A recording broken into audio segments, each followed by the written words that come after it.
So today we're going to be making coconut cream. The process until we get to the cream part is the same process of how I make my coconut milk, how you make it thick and creamy. The one I used for my coconut milk was the Walmart brand of coconut, grated coconut, shredded coconut. But I noticed after making my milk that the coconut was not really that matured, and with that kind of coconut you cannot get milk, you cannot get oil or a good cream out of it. You can't get cream, but you cannot get oil. Even if you do get cream, it will be difficult for the cream to separate from the water, and that separation is what we need, because coconut cream is just the content of the coconut, the liquid content of the coconut minus the water you add in to blend it if you're using a blender. But I got this one from the Indian store, and it's very cheap at $4.50. They call it the coconut powder. It's not actually coconut powder, it's just blended coconut, whole coconut that is blended. But if you don't have that and you want to use the whole coconut in its natural form, you just break it up. And please don't waste the water. That is the best part. I like drinking the water. And then you cut it up, you grate your, take out the dark parts. If you leave it, it's not going to affect your coconut cream or anything, but it's just going to make the color a bit dark, brown. But if you take it out, it's going to make your coconut cream white.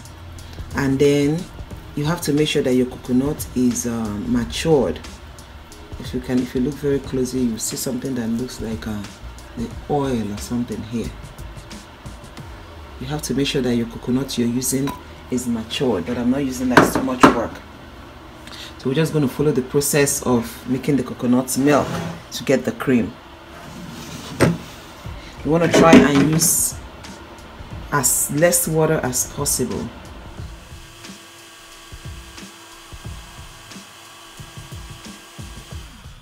Before you start straining, especially coconut that has a lot of oil. So what I did with this coconut was that I soaked it in hot water and kept it overnight. So by this morning it was cold. I had to heat it up a bit so that I can get it warm. If not, the oil is going to stick to the blender when I blend. So you have to squeeze it out real well, so that by the time you're drying your coconut shaft, it will be easier and get it drier faster.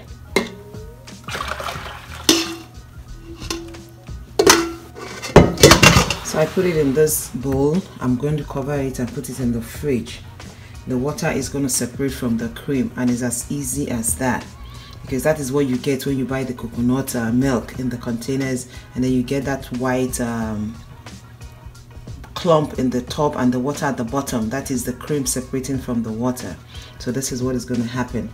So but this one we're just going to make the cream. So I'll put it in the fridge maybe overnight or until it separates and solidifies, and I'll get back to you. Okay, this is our coconut milk. After a few hours in the fridge, if you look at it, you will see that the water has separated from the cream. This is the cream, and that is the water at the bottom. So what I'm going to do is I'm going to scoop it out. So this is the coconut cream. It is from this coconut cream now that we're going to make our coconut oil.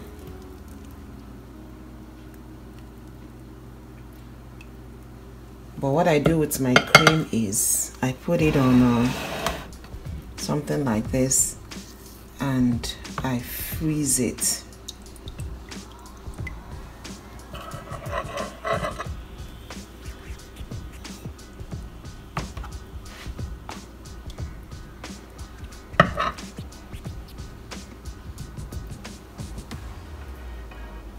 I'm going to freeze that as my cream. Then the other part, I put it in a non-stick pan and boil it for my coconut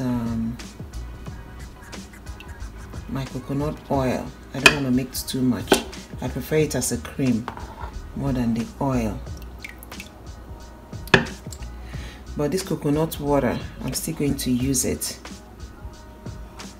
I'm still going to use it in my smoothies or my juice. I don't just discard it. So I'll put this on the fire.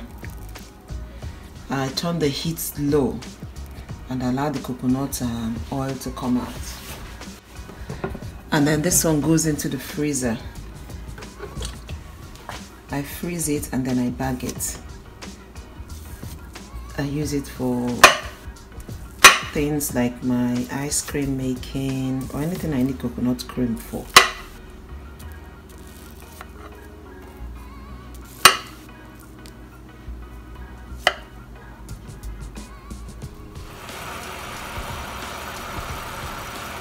So it has started boiling. I put it on high a bit. If you're not careful, it's going to burn, as you can see. So it needs to be on low. It will take time.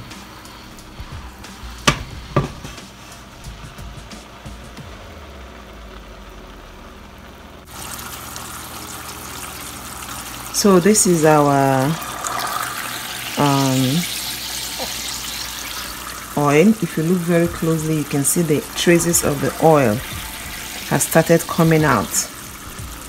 So while that is still cooking, I'm going to show you a very local and basic way of drying your coconut shaft. So this is the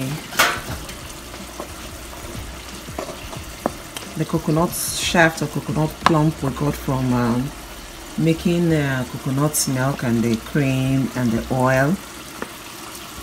You can either dry this in your dehydrator, or dry it in your oven, or dry it in the sun.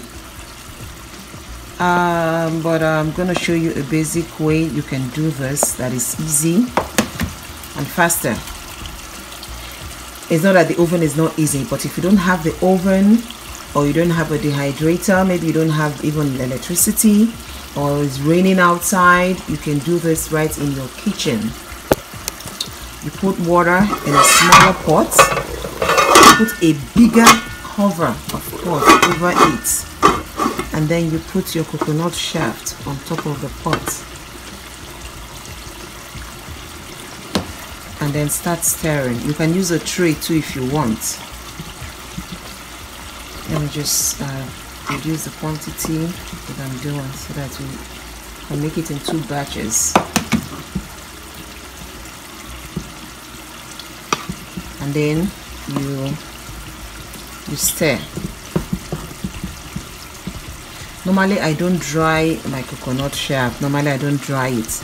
I just put it in a bag and I dump it in the fridge. I use it like that. But for the purpose of this tutorial, I just want to show you how you can do it.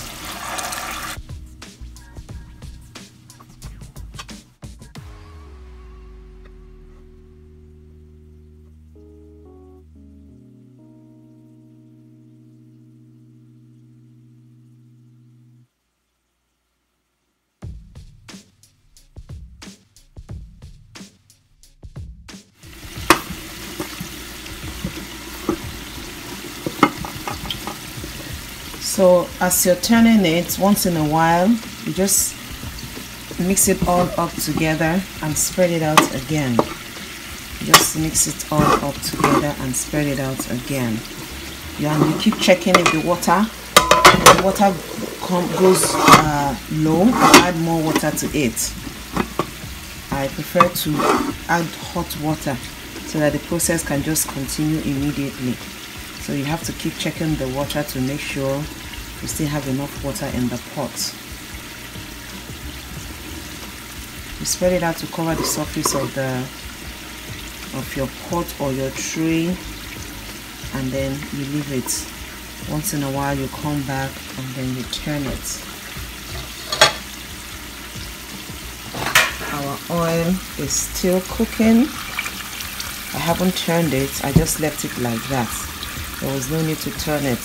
As long as you have your light on low, and then you're using a non-stick pan, it's just going to cook there without any disturbance. So soon we're going to have our coconut oil.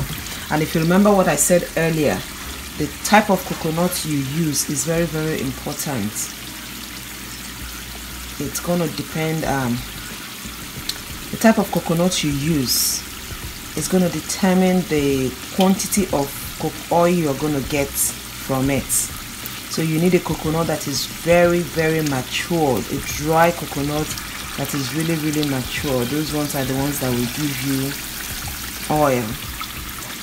You could see, you remember, this one is just half of the total of what I made.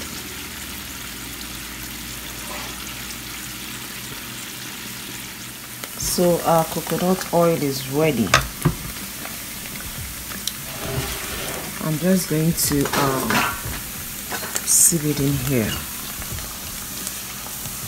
This is burning too much. I don't want it to get that much burn, so I'm going to sieve it here.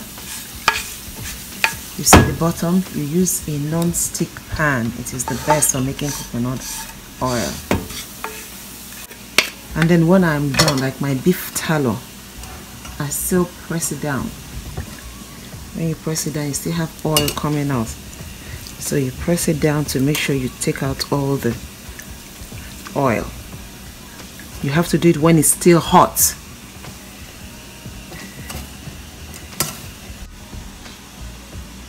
So this is our coconut oil. Coconut flour is also ready. It's dry.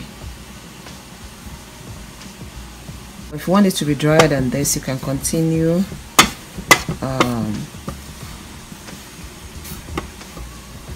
with the drying process until you get it to the dryness that you want. Especially if you're going to store it out of the fridge, I'll advise you to make sure that it is really, really dry. Why this is better than the oven is that if your oven does not have a very low setting, you might have it burning in some places, and then you have to keep opening your oven to stir it constantly. And then the dehydrator is something not everybody has, so this one is a general method that anybody can use.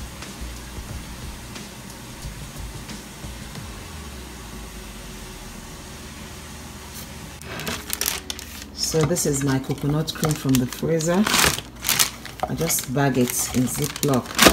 Then anytime I want to use it, I will just maybe bring it out, put it on the kitchen counter and allow it to defrost. Not like the palm tree is one of the many food that doesn't, that's all its parts from the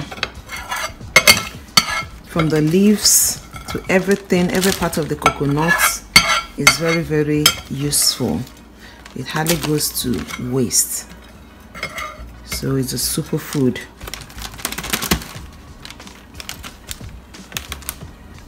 So as it is now, I'm going to put it in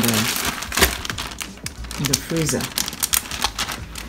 Or you can put it in a container if you want. So I like mine frozen.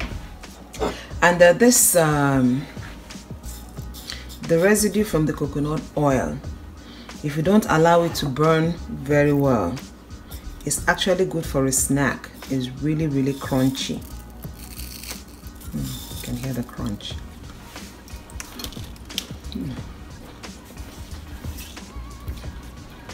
It's really, really crunchy. So you might want to consider when you make your coconut milk oil not to allow it to burn. It's delicious. Thank you for watching how to make your coconut oil, coconut cream, and how to dry the coconut shaft, the coconut flour. How to dry a coconut flour. And you can use this in your baking.